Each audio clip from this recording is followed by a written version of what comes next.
Hello, America. Barely 2 months into the second Trump administration, and the White House is already drowning in lawsuits and injunctions. Who would have seen it coming? You've got Judge James Boasberg, this good-looking dude.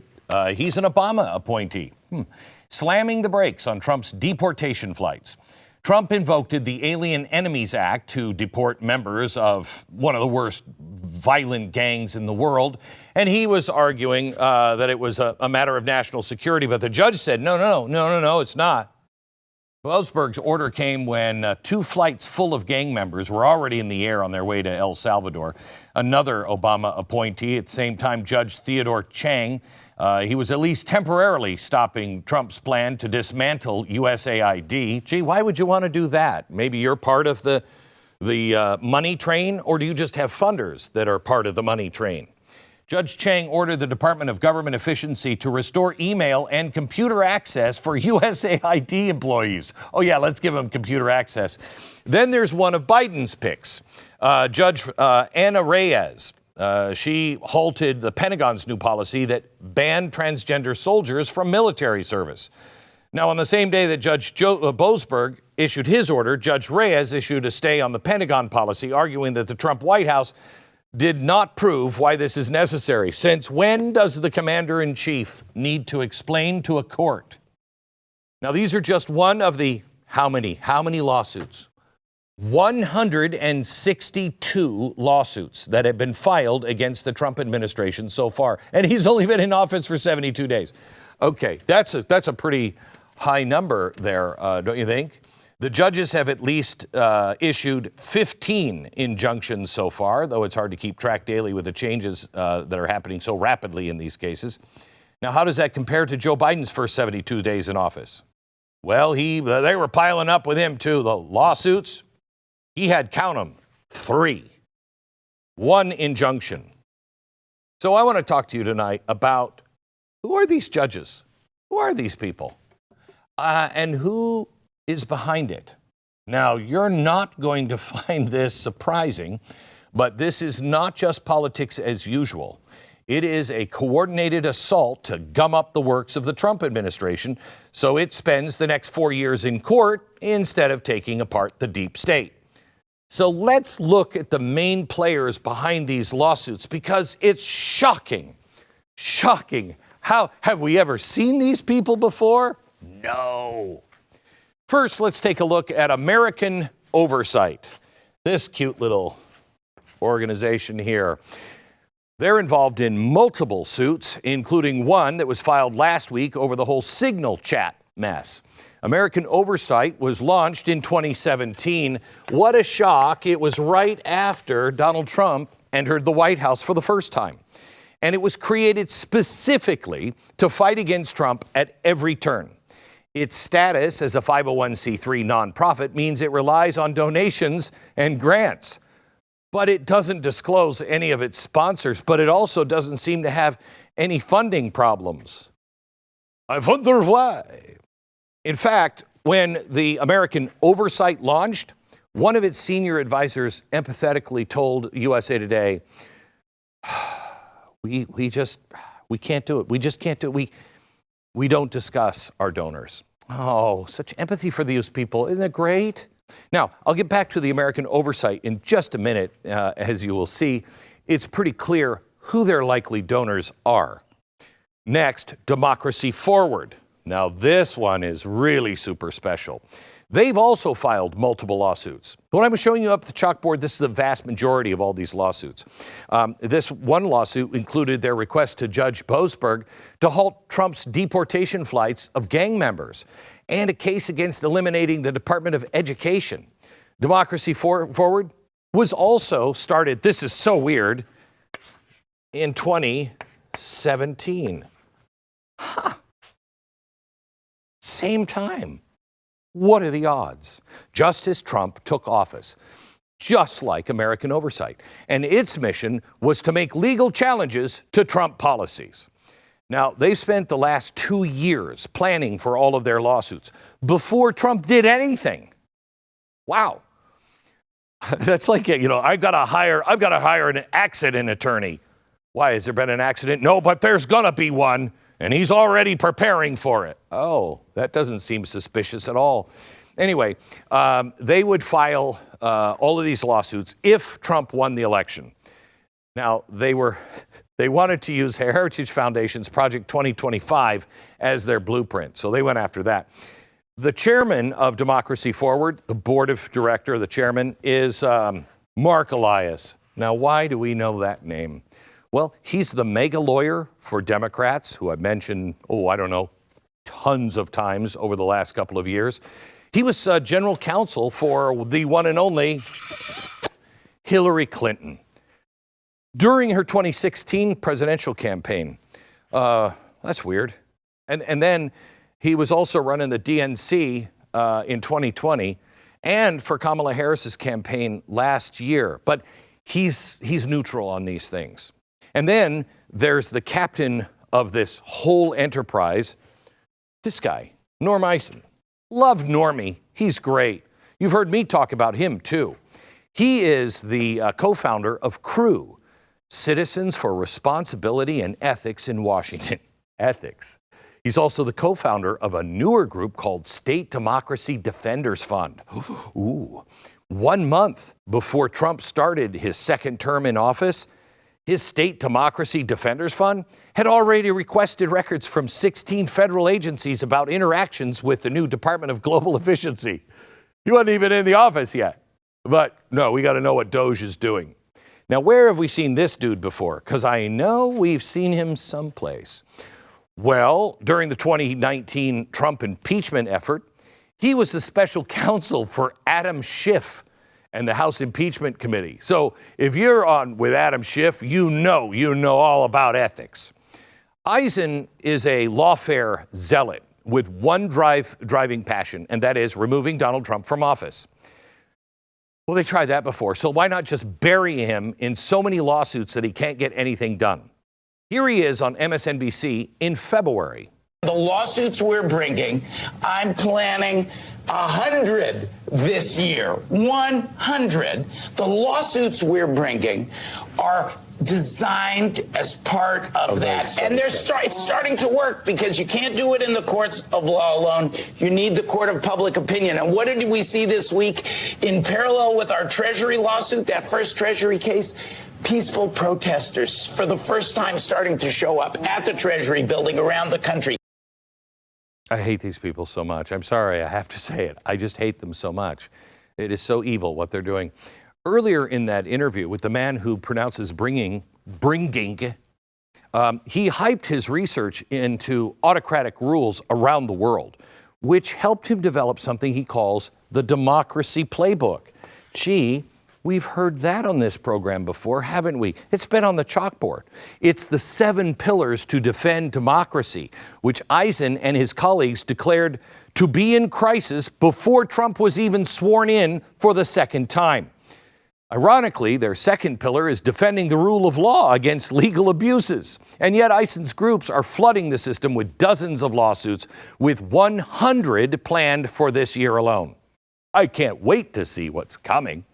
If Eisen's democracy playbook sounds familiar, it's because it is an updated version of the same playbook he pushed back in 2020, which I told you about in an episode that you can find on BlazeTV.com. In that version of his playbook, Eisen went on and wrote about the importance of opposition leaders like himself pursuing impeachment when dealing with dangerous, scary autocratic leaders like Donald Trump. Eisen drafted 10 articles of impeachment 1 month before Nancy Pelosi had even announced an official impeachment inquiry of Trump in 2019. Which one's driving the car? In fact, as soon as the Democrats retook the House in 2018, Congressman Jerry Nadler hired Eisen to get ready for that impeachment. But guess what? The plot to impeach Trump went back even further. It went back so far. They were ready to impeach him before he even took office the first time. That's quite a miracle. The weekend of President Trump's inauguration in 2017, David Brock, we know him. He's the head of Media Matters. He put together a retreat in Florida with over 100 left-wing donors. Do you remember that? So the weekend he was he got into office to map out how the Democrats would, quote, kick Donald Trump's ass. Oh, that sounds so official, doesn't it? Media Matters, along with Crew, produced a 50-page memo from that conference. We talked about it here. We went through it right after that meeting. Who was the co-founder of Crew? Yeah, Normie. The memo said that Crew would be responsible for filing lawsuits against President Trump. Crew fulfilled that mission, and now they're doing it again. But you might remember Crew, so we got to have something else. The memo also said, and I quote, Trump will be defeated either through impeachment or at the ballot box in 2020. Okay. That means Norm Eisen wrote that democracy playbook, which includes impeachment as a strategy for regime change, and who is also the special counsel to the Democrats' House Impeachment Committee. He was helping plan Trump's removal before Trump even took the first oath of office. Here's the key. Right at the top of Media Matters and Crew's action plan, it says, and I quote, the progressive infrastructure groups that we have built together were started long before Hillary Clinton ran for president. They were always intended to be the first of line of defense and offense when we're under siege. Wow, I thought you cared about the country, not your party. I mean, if they thought they were under siege in 2017, imagine their panic right now. And it couldn't happen to nicer people. That Florida retreat assembled by David Brock is directly connected to the flood of current lawsuits that American Oversight and Democracy Forward are both, creating as a result of that retreat to attack Donald Trump. So all of this is happening, and it's all with the same people. Now, American Oversight senior advisor Melanie Sloan, she co-founded Crew with Norm Eisen. And then one of the group's lawyers used to work for American Bridge 21st Century, which is the PAC founded by David Brock to conduct opposition research against Republicans. By the way, speaking of opposition research, let me take you back for a blast from the past. Mark, remember him? Hillary Clinton's campaign chair. And you know who else was a campaign chair? It was John Podesta. John Podesta. Wait a minute, John Podesta. He helped create Democracy Forward, and then aren't they both connected? Oh, yeah, they are. To the discredited Steele dossier. These are the people that put together the whole Trump-Russia collusion lie. And they're still being listened to by half the country. And then Norm Eisen. He was one of Obama's White House ethics czars. Oh, really? Yeah. Then Obama appointed him to the Czech Republic as the ambassador. Eisen's Crew collaborated with David Brock in Media Matters. They went back over here with these guys to, strategize on that 2017 strategy retreat where they were determined to impeach Trump before he even took office or did anything. Here's Eisen again on MSNBC in February. We are not the only nation that has had an autocratic takeover. It happened in Poland. It happened in Brazil. It happened where I was ambassador, Czech Republic. All three of those countries got to the other side. They ousted autocratic regimes like Trump and Musk. There's always an oligarch. Right. Whenever you've got a dictator, you got an oligarch by his side. Got a money man. It's crazy. Whenever you have these things, there's always an oligarch. Somebody who's just getting rich and has billions of dollars and just wants to run stuff. Who could that be? Pause for a minute just to let the irony of that comment sink in. There's always an oligarch. He's right. He's right. There is always an oligarch. And it's always the guy at the very top of the pyramid. Same guy. George Soros. The king of oligarchs. Okay? Donating by his own count. How much money? $32 billion. $32 billion to the Democrat and left-wing activism since he started Open Society Foundation. Wow. Soros has funded Eisen's crew. Where are they? Crew. Right here. That's George Soros. Media Matters. That's George Soros. Oh, by the way, that's also Hillary Clinton. Lawfare bombarding the Trump White House right now, coming from the exact same left-wing nucleus that powered the Russia collusion hoax and the impeachment during the Trump first term. They're also the same people that were in bed with this guy, Barack Obama. Nothing has changed. The more things change, the more they stay exactly the same on the left. If there is a case to be made that we are on the verge of a constitutional crisis, I don't think it's because of Trump's doge or his executive orders. It is clearly because of the totally coordinated attacks from these guys. Now, if your blood pressure isn't too high, I'm going to take a quick break, settle mine down a bit, because then I got to go to the guys who are actually doing it in the courtrooms. We'll take a little closer to the Democrat-appointed judges who are now battling Trump in this totally organic fight.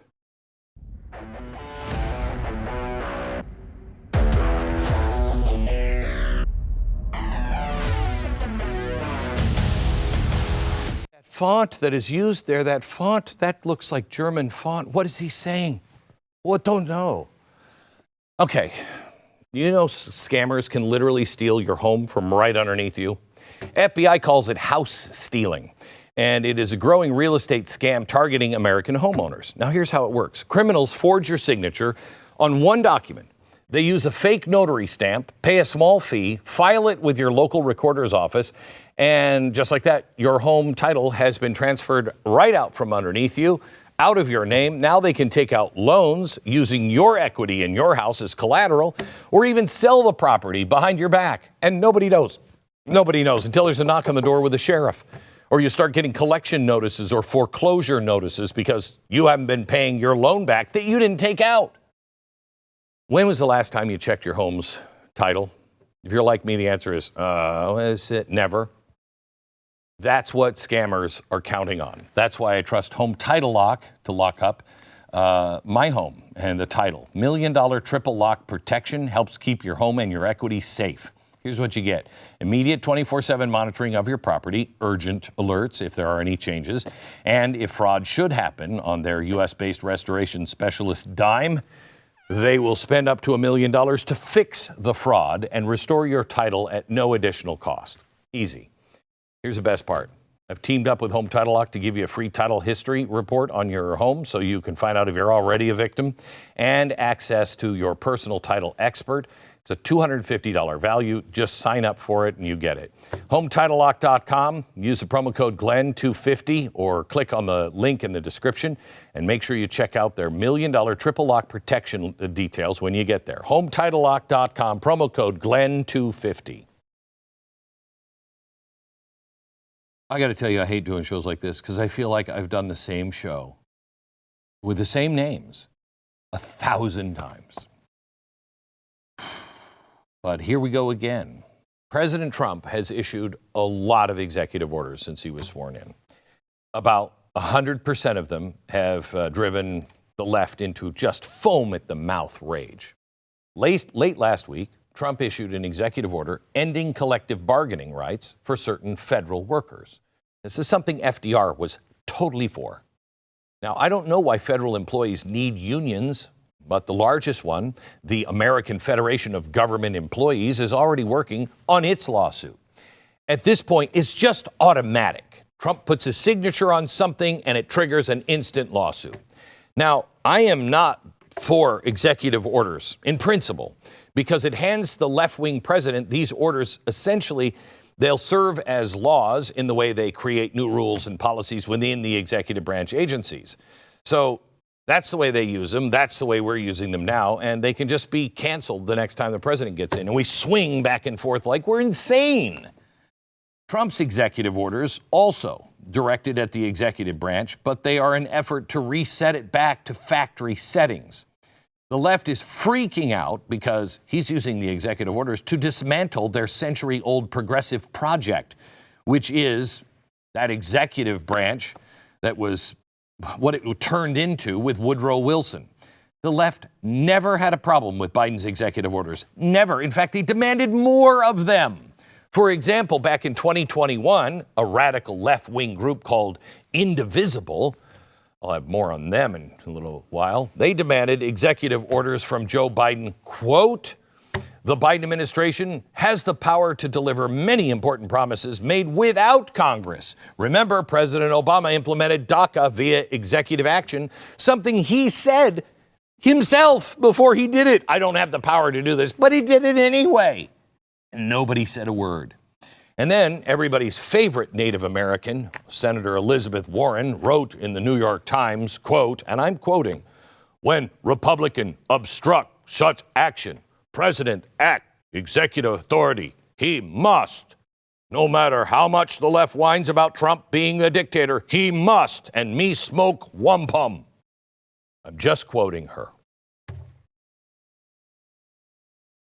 They actually prefer having a dictator in the White House, as long as it's their guy. They're totally for it. They don't mind oligarchs when it's George Soros. They don't mind people behind the curtain pulling all kinds of strings, doing things behind everybody's back. Actually, we found out this week, actually overthrowing the president of the United States as long as it was Joe Biden and you got Kamala Harris in. What's going on right now is really simple. The left worships at the feet of the almighty federal government. Trump is destroying all of their altars, and they're livid about it. So what are good leftists to do when they're losing so badly? Well, can we set anything on fire? Yeah, they're doing that. Can we deface anything? Yeah. Can we beat anybody up in the streets? Yeah, they're doing that. You know what? We haven't tried this for a while. Let's shuffle over to the judicial branch and rally all the judges. Well, that was what they announced they were going to do about a year or so ago. The left and their mainstream media partners are looking to the federal courts to be, quote, the last bulwark against Trump. Politico is already calling this the court case presidency. Wow, how do you know that? The courts have provided the only real opposition to Trump 2.0 so far. Oh, then that makes it right. Wait until I get into the Constitution, you boobs. You remember back in 2024 when the then President Biden bragged about defying the Supreme Court and mainstream media just, yeah, that's great what he said.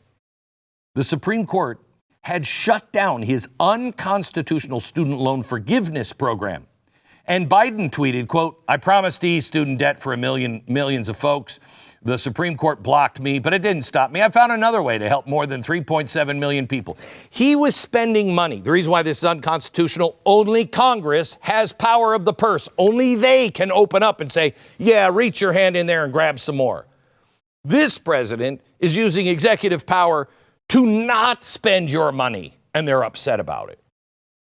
He has the right to not spend your money. President Biden didn't have the right to spend your money. One of these is wrong, and we don't seem to agree on which one's which. The mainstream media just stepped in and supported his defiance of the Supreme Court. Biden pledges a new path to student loan relief after judicial setback. Wow. Supreme Court was just a setback. Okay, I got to remember that one. He couldn't be bothered by a Supreme Court decision. After all, they're so far right. I was forgiving debt anyway. I was providing relief to all the folks. No. So they casually retreated like it was no big deal that a president was just shrugging off the highest court in the land. But now President Trump conflicts with a lower court ruling from Judge James Boasberg over deporting of Venezuelan gang members, and suddenly it's a constitutional crisis. Biden defies the Supreme Court, and it's, man, look how he just keeps going. He's like the Energizer Bunny, fighting for the people against those judicial tyrants. Trump pushes against one district judge, and it's doomsday.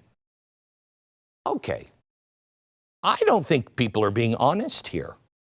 So let's take a look at some of these Democratic-appointed federal judges who are playing whack-a-mole with Trump's agenda.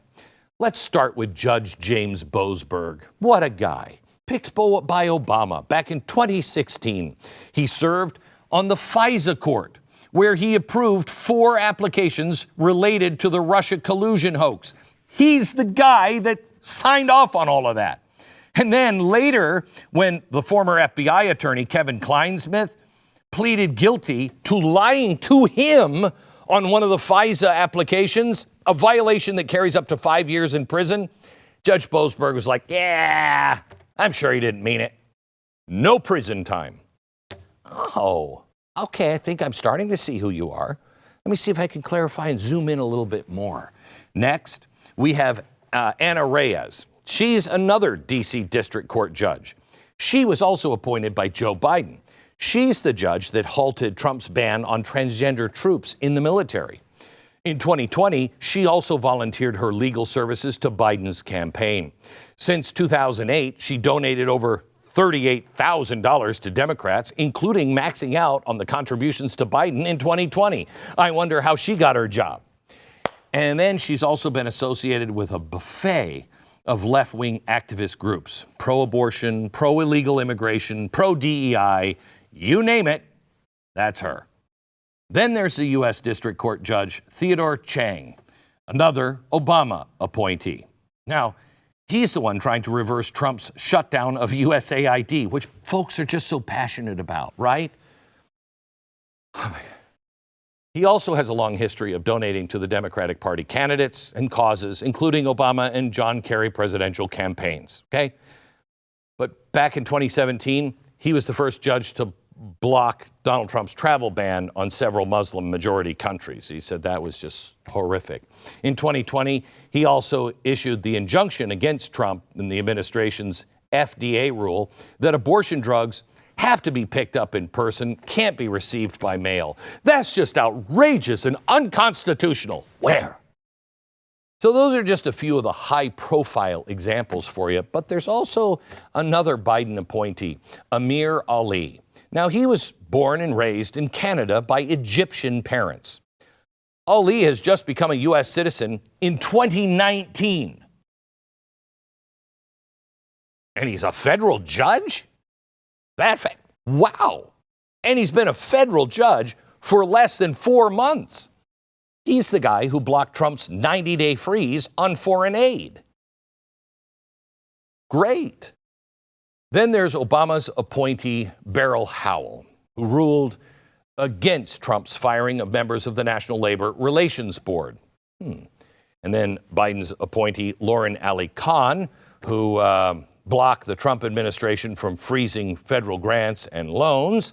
The list goes on and on and on. And the judges?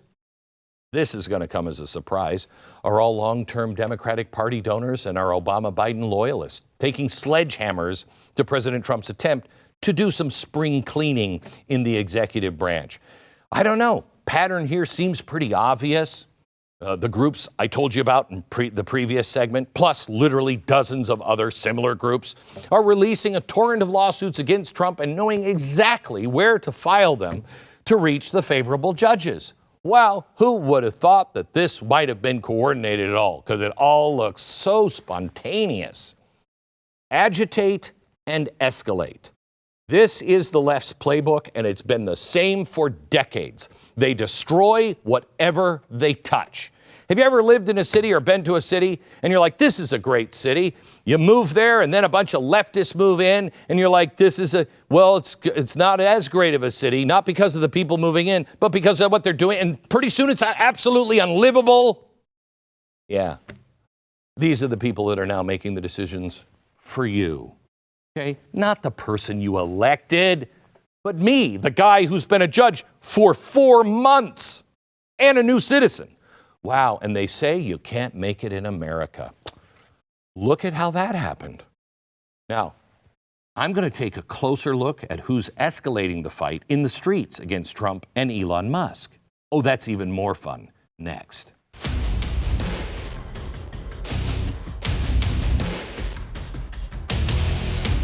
All right. Back in January of this year, the White House declared that there was a national energy emergency. It's so important that you and your family prepared for whatever emergencies might rise. Things like power outages, even an EMP attack on our electrical grid. I mean, that could happen. I hope it doesn't. I don't think it will, but this is where My Patriot Supply comes in. Not only do they make amazing emergency food that you can store long term for when you need it, but they also make a lot of other emergency preparedness equipment. They recently released their new Grid Doctor 3300. It's the first solar generator with the revolutionary EMP intercept technology. It protects your backup power and it protects it from any of the EMP attacks or a solar flare, so you and your family can stay safe and comfortable while everybody else is like, oh my gosh, it was a solar flare. 3,300 watts of power. It can run pretty much whatever you want to plug into it, refrigerator, freezer. It also comes with a free 200-watt waterproof solar panel. It's an opportunity to keep your family prepared and safe. Don't wait until it's too late. Get your Grid Doctor 3300 with EMP intercept technology now at mypatriotsupply.com. Secure your family's future at mypatriotsupply.com. That's mypatriotsupply.com. All right, do you remember earlier when I mentioned Norm Eison's Democracy Playbook? That was the Color Revolution Playbook. He first wrote it back in 2019. Well, the Tesla takedown movement, straight out of Norm's playbook. Let me quote here. To raise the profile of their campaign against democratic erosion, opposition leaders can also utilize extra institutional tools, engaging or encouraging, for example, a protest, a strike, a boycott in conjunction with civil society. Oh, that's exactly what's happening right now at Tesla dealerships all around the world. Over the past several weeks, have you noticed? Dealerships and owners have been hit hard. 48 attacks in March alone. Arson, gunfire, vandalism. It's a coordinated assault stretching from Austin, Texas, where police found incendiary devices at a dealership just last week, to Las Vegas, where police say several Teslas were hit with Molotov cocktails, to Massachusetts, where an arsonist set fire to a Tesla charging station, not to mention all of the individual attacks on Tesla vehicles across the country and drivers. Now, unlike the Biden administration during the summer of BLM, that violence in 2020, the feds are stepping in this time. In fact, Attorney General Pam Bondi has rightly labeled this domestic terrorism, and 3 people are already facing charges. The FBI has formed a task force with Director Kash Patel vowing to hunt down the violent offenders. Wow, you know what? It's weird. Now that we're arresting, they know they can't go to the street operatives and burn cities down. So what are they going to do? They're going to go to the courts and burn us down through the courts. Someone or some group it's not yet clear who created a doxing website called DogeQuest, which posts and maps Tesla owners' personal information, as well as Tesla dealership locations. The website turns your cursor into a Molotov cocktail icon. The site threatens that it will only remove a Tesla owner's personal information if the owner provides proof that they sold their Tesla vehicle. Ooh, Mein Kampf, absolutely. Your struggle sounds very, very tough. Wow. After initial reporting about it, the site was inaccessible for several days, but reappeared last week on the dark web.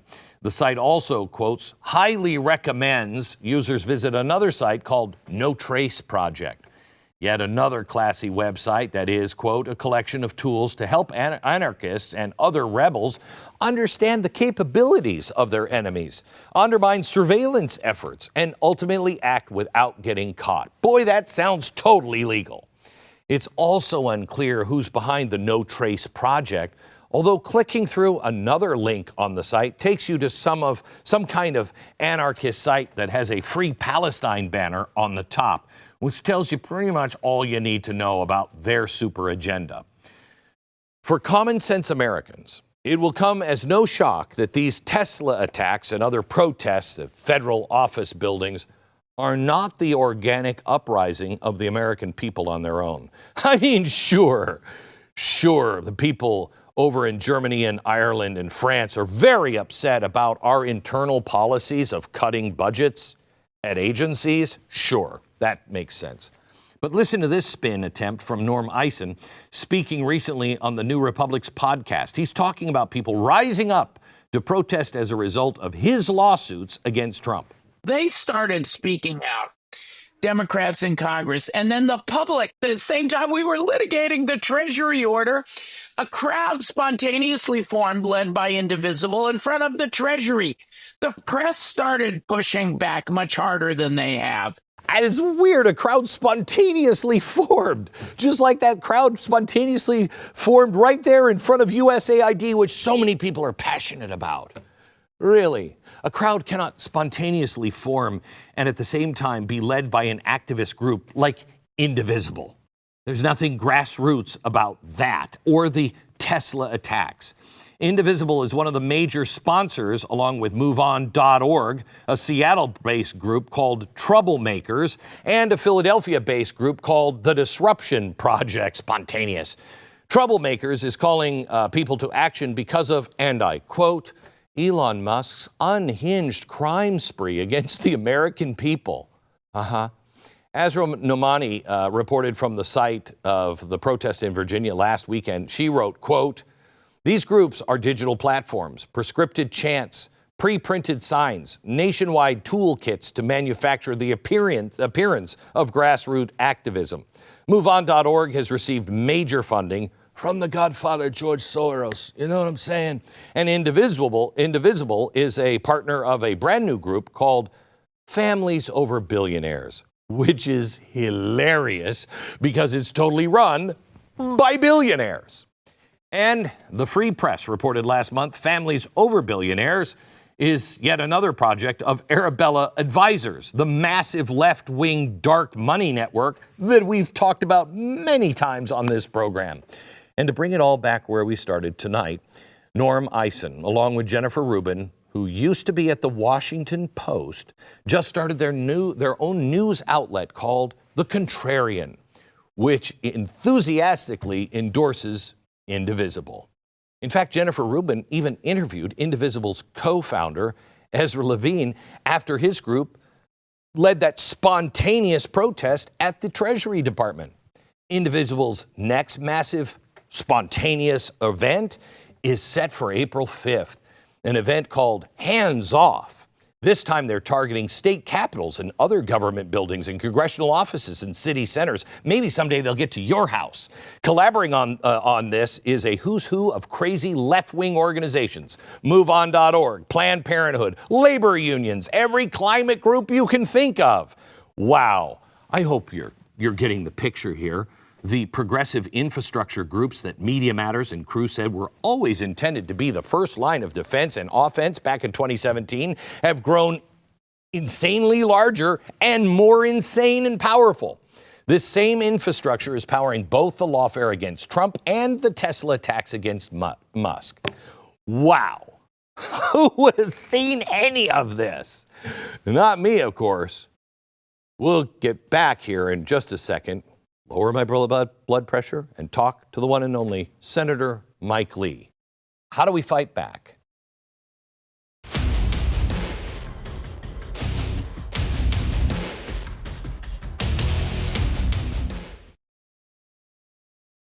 Joining me now to comment on this is Senator Mike Lee, who filed a new bill last week to address the flood of decisions by district court judges restraining the Trump administration for seemingly anything and everything. Mike, I have talked to a few federal judges recently in the last, 3 weeks, and all of them have said they are gravely concerned about the overreach of these judges. It is not their place to rule on things that affect the entire nation. True or false? Yeah, that's true. As far as executive decisions, executive policy decisions, those belong to the President of the United States. It's Article 2 of the Constitution that provides that the executive power shall be vested in the President of the United States. He's also the Commander-in-Chief. We've got to remember that it's President Donald Trump who's the Commander-in-Chief and the Chief Executive, not an unelected district court judge. And we've got to do something to stop the repeated, egregious violation of the Republican form of government by the judiciary. I was talking to somebody, and they brought up that he was commander-in-chief and said you wouldn't, in World War II, you wouldn't have had a judge make some court ruling that no, you couldn't go to the beach on that June day because some court wanted to hold him up. It was FDR that made the decision. It was his job, his purview. Same thing with really all executive decisions, isn't it? At that level, Supreme Court can come in, but not a district judge. Yeah, I mean, look, certainly once we're within the category of what is appropriate for an executive to make, as long as he's not doing something that's in violation of the law, then the judge has no role. The judge is not an activist. The judge is not a president. Judges who act like they're activists shouldn't be judges. And that's why I filed a bill to remind them of that, a bill called the Restraining Judicial Insurrectionists Act of 2025. And So under my bill, go ahead. it would make it impossible for a single judge to do this, acting alone, meaning to issue an injunction with nationwide applicability as against President Trump and the entire executive branch of the U.S. government. That type of request for injunctive relief would, under my bill, have to go in front of a 3-judge district court, making it impossible for them to judge shop. Then it would make it impossible for one judge to act alone, and then would create a direct appeal for expedited consideration by the U.S. Supreme Court. This is the kind of mischief that is common now, especially in the Trump administration, but it'd be far more difficult to carry out with that legislation in place, because one judge acting alone can achieve a lot of mischief simply by delaying. And they get around it by styling their injunction as a temporary restraining order, because that's not immediately appealable. And then they can just sort of, it's death by 1,000 cuts to the administration if they can bring about a series of delays through these TROs. So what's the odds that this will actually be passed, Mike? Well, look, it's hard to say right after a bill has been introduced what its odds of passing are, but this seems to me to be something that could and should pass. Why? Well, because notwithstanding the fact that we would need 60 votes in the Senate to get this passed, this is not a partisan bill. It deals with an issue that's affecting one party right now. But Democrats ought to be just as concerned about this as we are in some way, because in the future, there may be another Democratic president. I hope not anytime soon, but when there is, the shoe will be on the other foot. They shouldn't want this either. And we're not saying that you shouldn't have recourse in court. We're just saying that one judge ought not be able to do it alone, and we need to get it to the Supreme Court as fast as we can. So, everybody is pussyfooting around, impeachment. Justice Roberts has come out and said, you stop with the impeachment talk of these judges. That's in the Constitution. That is, that's like, I've never used, my seat as a flotation device, but that's because the plane has never gone into the water before while I was on it. You wouldn't say, we've never used these as flotation. Well, we're in the water now. And isn't this one of those tripwires on the Constitution that was put there intentionally in case the country starts to go into the water? You can do this, and it's perfectly legal and constitutional, right? Yes, I think that's a fair way to put it, Glenn. But even more broadly, we can double down on the point, saying the country doesn't have to be metaphorically, in the position of the plane going into the large body of water before you can do that. This is a political function, a political decision to be made by a coordinate political branch of the U.S. government. Meaning this is, to us, what deciding whether or not to grant certiorari is to the Supreme Court. It is our decision. It is not that of the judicial branch. Now, sure, ordinarily, a bad ruling is dealt with by the aggrieved party or parties, appealing and seeking redress that way. I think that was part of what the Chief Justice was trying to say. But he went too far in suggesting, if this is what he meant, which it sounded to me like he did, if what he was suggesting is that and no more, you can appeal a judge you disagree with and nothing else, that's simply not true. That is literally not true. It's literally contrary to the text of the Constitution. And frankly, I think it's inappropriate for him to suggest what is and is not an appropriate time to use the impeachment power. That decision belongs to Congress. So, Mike, there's been 152 lawsuits. They're mainly coming from 3 organizations. It's the same money. It's the same faces. They were doing all their research to get ready to file lawsuits before he even took office. I mean, this is obviously nothing more than sabotaging a president. If these were real, then fine, but they're not. This is just trying to sabotage. What is the relief here? It is certainly an act of sabotage, and that's one of the reasons why, look, I want to be clear. It is not up to the Senate to decide to impeach. The impeachment step is the first step. That is the step that has to be taken only by the House of Representatives. So I don't want to do what John Roberts, the Chief Justice of the United States, did by stepping on somebody else's ground. This is a decision for the House of Representatives. That said, when they impeach, we conduct a trial. And we stand ready, willing, and able to conduct that trial if and when they decide to impeach any of those judges. That is one of the more immediate forms of relief that one could seek outside of the judicial branch. There are a lot of other forms of relief that one could seek within the judicial branch. One is something called a petition for an extraordinary writ of mandamus. That's something you can do even before the final judgment has been rendered such that you can appeal something. You can seek a higher court's review. You can also, in theory, go to the Supreme Court and seek what's called certiorari before judgment. It's rarely granted. I want to say it's granted maybe once a decade or so. But you can get a case expedited so that it goes directly from a district court to the Supreme Court. But my bill would make it easier to have that happen. It would make it automatic in these circumstances. We just can't.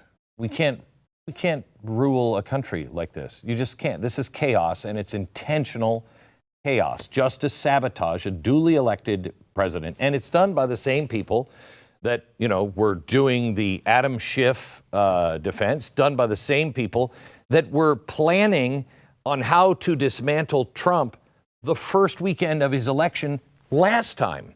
It's the same destructive people. I think people are a little sick of it, but what do you do? Yeah, well, what you do is what we're doing. You file legislation, you move that forward as best you can. Right. I hope we can get this thing passed. There's not a good reason not to pass it.